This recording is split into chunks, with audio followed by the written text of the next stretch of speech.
મિત્રો, જો તમે હજુ સુધી તમારા ટ્રાફિક ચલણની ચૂકવણી કરી નથી તો ચિંતા કરવાની કોઈ જ જરૂર નથી. તમારી પાસે હજી પણ દંડ માફ કરાવવાનો એક મોકો છે.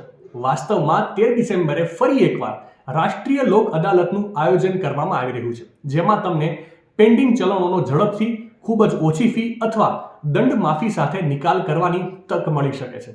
રાષ્ટ્રીય કાનૂની સેવા સત્તા મંડળ હેઠળ ચલાવવામાં આવતો આ કાર્યક્રમ એક જ કેસમાં નાના ટ્રાફિક ઉલ્લંઘનોનો ઉકેલ લાવવામાં મદદ કરી શકે છે, જેથી કોર્ટની વારંવારની મુલાકાતો ટાળી શકાય.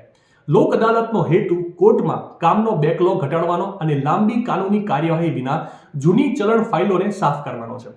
તમારે બસ તમારા પેન્ડિંગ ચલણ અને જરૂરી દસ્તાવેજો સાથે રાખીને નિર્ધારિત સ્થાન પર પહોંચી જવાનું છે.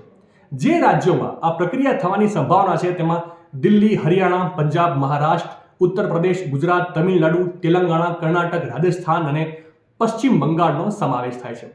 મિત્રો, ખાસ નોંધ કરજો કે રાષ્ટ્રીય લોક અદાલતમાં ફક્ત સમાધાનપાત્ર અથવા તો નાના ટ્રાફિક ઉલ્લંઘનોનો જ નિકાલ કરવામાં આવશે અને ગંભીર કેસ જેમ કે હિટ એન્ડ રન, દારૂ પીને વાહન ચલાવવું અને બેદરકારીથી ઈજા કે મૃત્યુ વગેરેનું લોક અદાલતમાં સમાધાન થશે નહીં.